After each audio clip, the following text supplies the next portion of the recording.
I'll show you how to make this beautiful gatefold card coming up next on Catherine Paper Art. To get an idea of the card, I think it's good to see how it looks and operates first.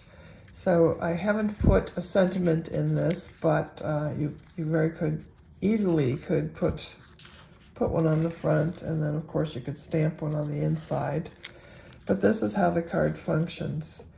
And you can see that I used Vellum and a Neenah cardstock base. And so let's begin.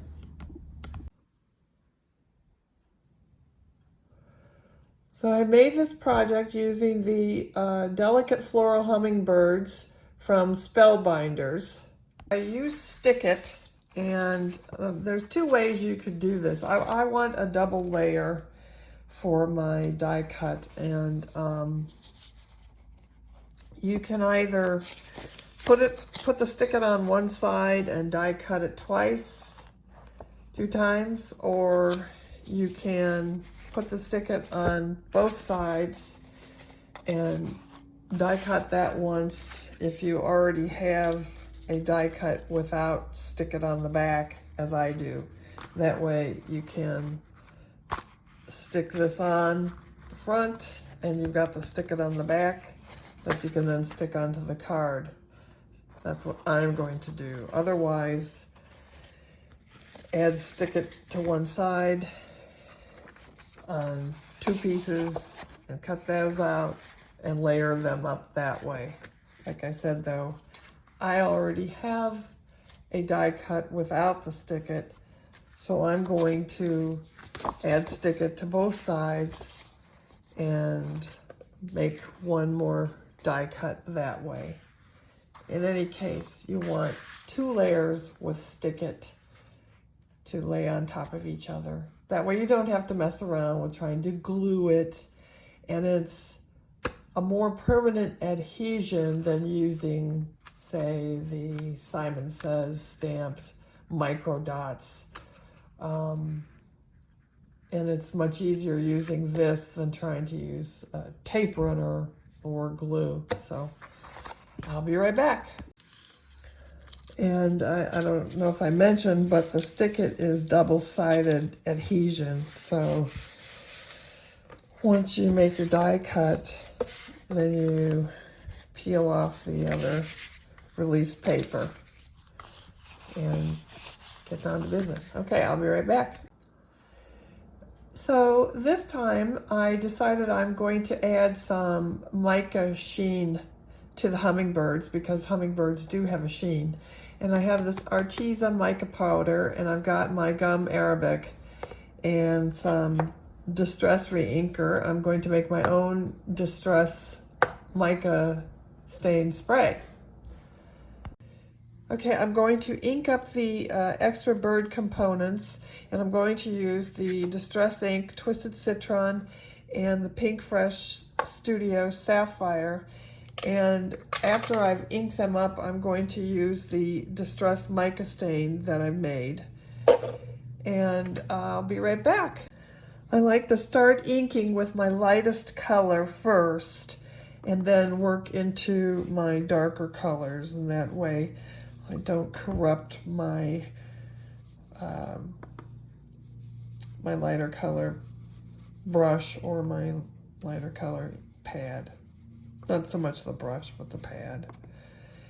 In any case, that's how I start, and I'll finish this up off camera and be right back. So I decided not to use the spray because I didn't want all one color going everywhere. And I hadn't thought about that from the get-go.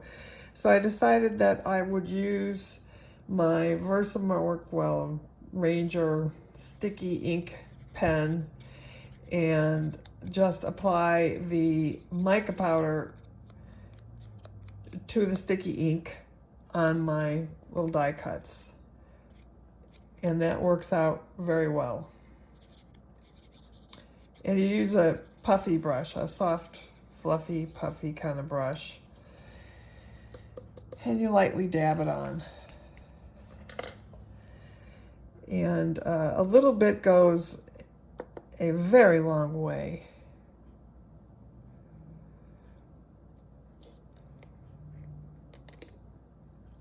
You can see I have just, doesn't look like a lot, but it is, and it will go far. And if you think you need a little more, just put a little bit more on there. And it really does go a very long way. And I'll finish this up and be right back. And these are the two colors that I used that were closest matches to the Distress Twisted Citron and PinkFresh Sapphire. And you can see, maybe you can see,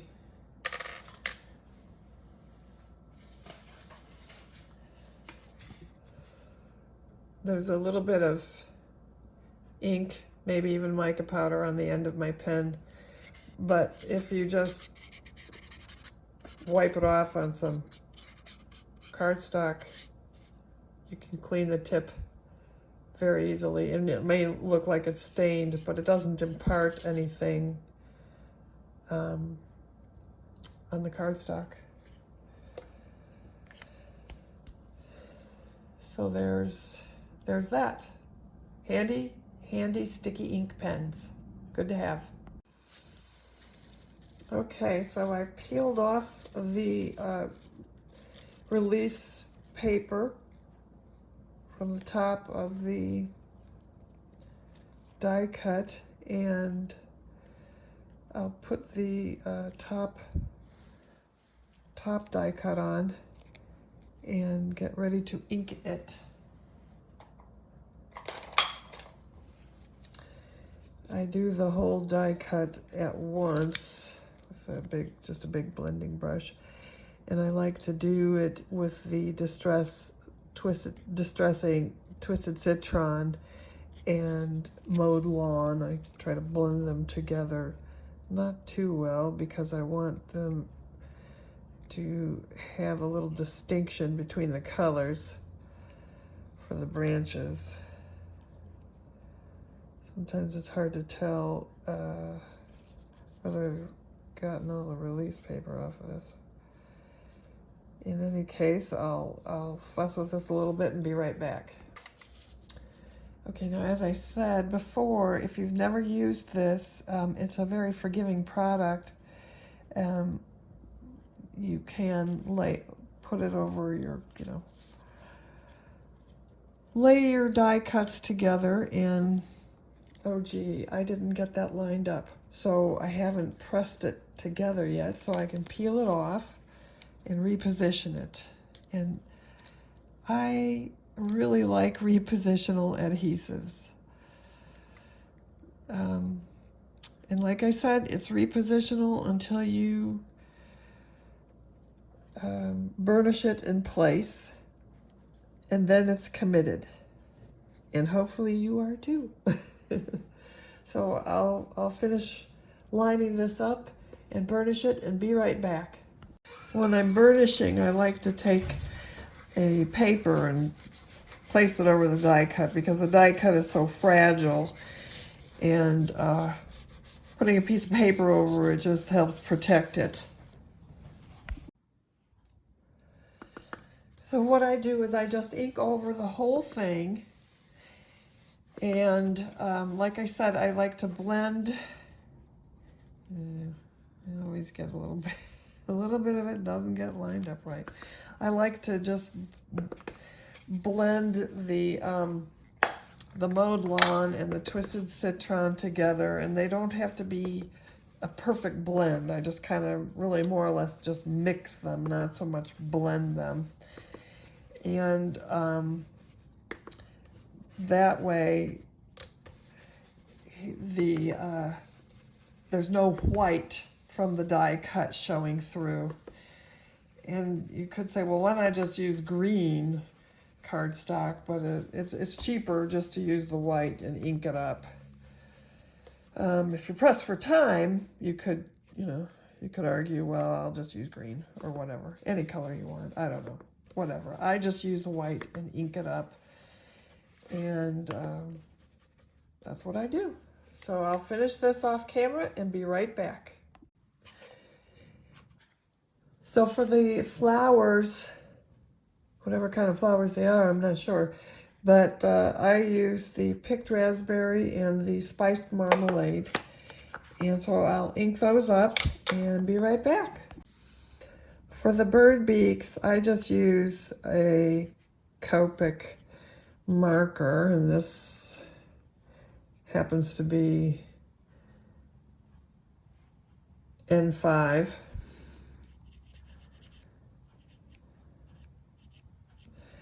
And I use this also for their eyes. So, you know, it gives the impression of black. It doesn't have to be black. And I can't really ever recall a time when I actually use black, because the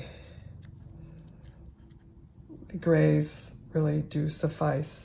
So anyway, that's that. And for these little flower centers, these I used a marker also. I happen to have used the Copic R24 Prawn. But you can use any color, and any dye. You don't even have to use this dye set. Anyway, I'll finish this and be right back. One thing I wanted to mention was that with these die cuts, I did not use the stick it. I just planned to glue these on. And that's the simplest thing. So just thought I would mention that. Okay, so I've assembled this. I didn't bother to put all of the other die cuts on because they're not going to be used anyway. This is going to be cut apart.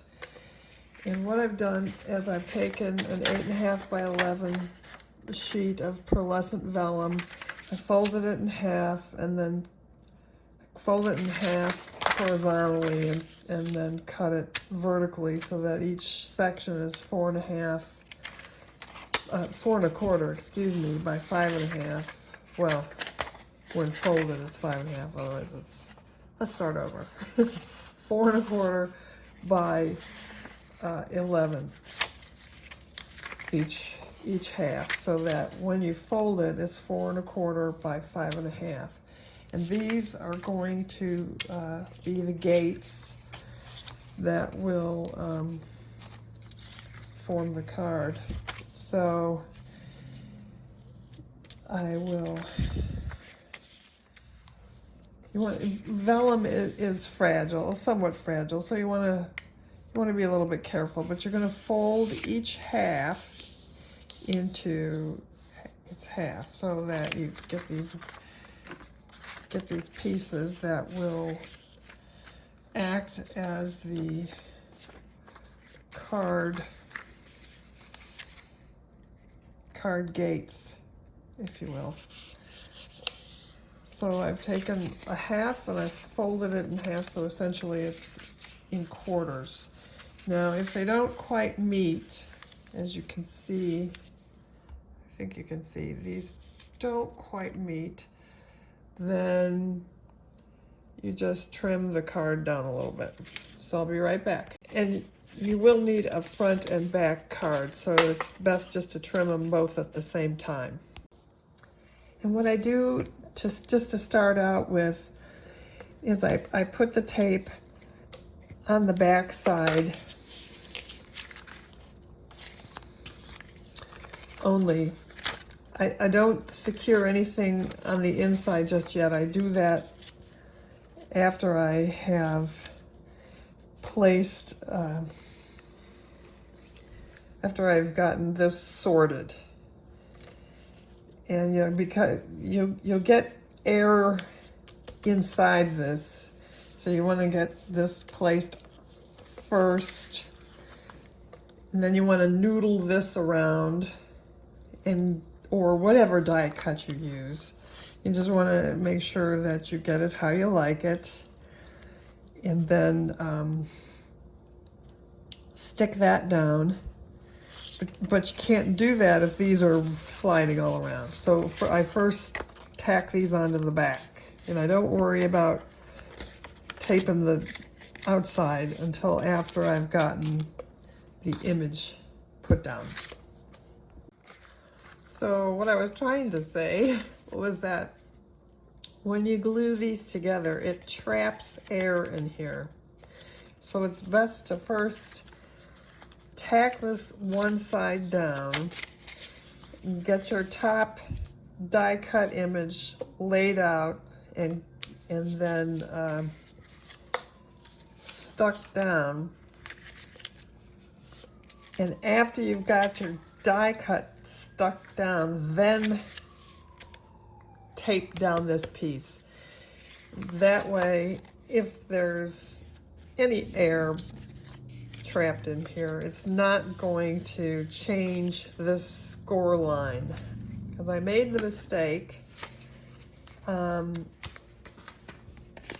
a previous piece of vellum where I stuck it down and it trapped air in there and it changed my score line. I don't know if you can see that. And then when I took my bone folder to recrease it, it of course cracked it along that edge.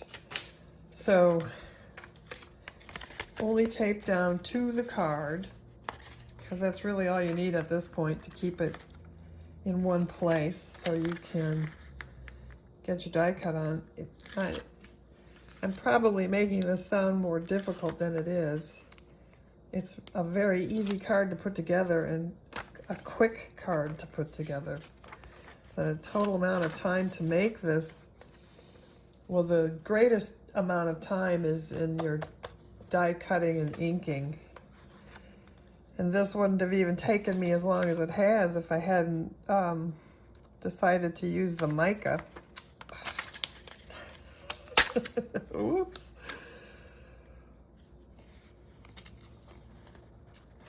Wow, just tore that. Just tore that piece of vellum.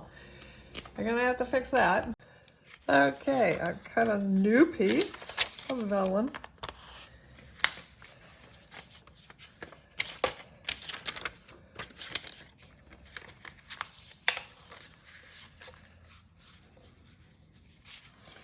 There's a reason I don't talk and tape at the same time.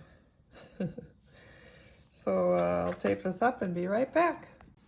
Okay, so what I've done is I've laid it out to where I want it to be. And I've made some marks where I'm going to cut it. And I'm only going to cut these vines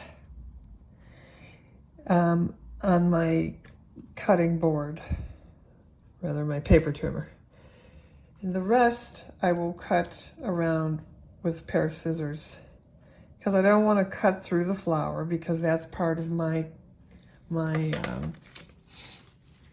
closure, the flower and the bird's tail. So those just get snipped around with scissors, but the vines get cut by the paper trimmer. And so I just make a light pencil marking of how they're going to line up, and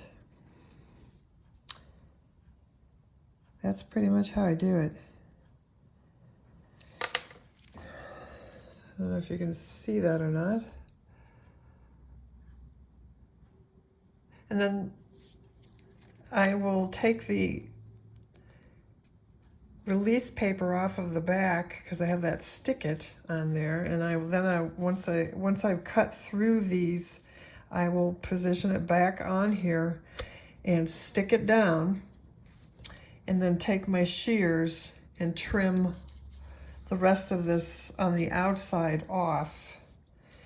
And then I'll have this, and only at that point then will I worry about taping down these back pieces. So I'll trim this on the trimmer, on my paper trimmer, and be right back. So I've just burnished this onto the face of the card, and I will now trim off the excess, and then I'll tape down the back side. So you do want to be careful when you trim off, and you want to make sure that you save the pieces, because if something isn't fully burnished, it'll come off, and if you save the pieces, you can retrieve it and stick it back on. So I'll do that. Cut these off, big scissors, and be right back.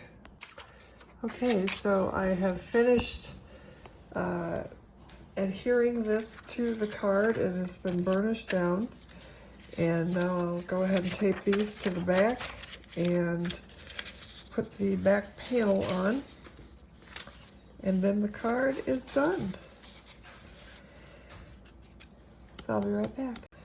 Okay, I've gone ahead and taped the inside, and probably you don't really even have to add that much tape since there's going to be a back panel on it, but I just like to. I think it helps keep it tight. But you can see that by putting the die cuts on the front, it does keep it, it keeps it flatter so that you don't quite get those air pockets. In any case, I really think that's the best approach for this when working with the vellum, because it does tend to get air and crack easily when you score it and fold it, or even if you just fold it. It's better that you don't score it, honestly, because this is not a thick vellum. So just go from the back to the front, or to the center rather. Once it's stuck, that's it. There's no lifting it up and redoing it. So it's best to come from behind and push it down. Now it's all ready for the back panel, and then it's one and done. And I just glue the back panel on. I don't bother taping it.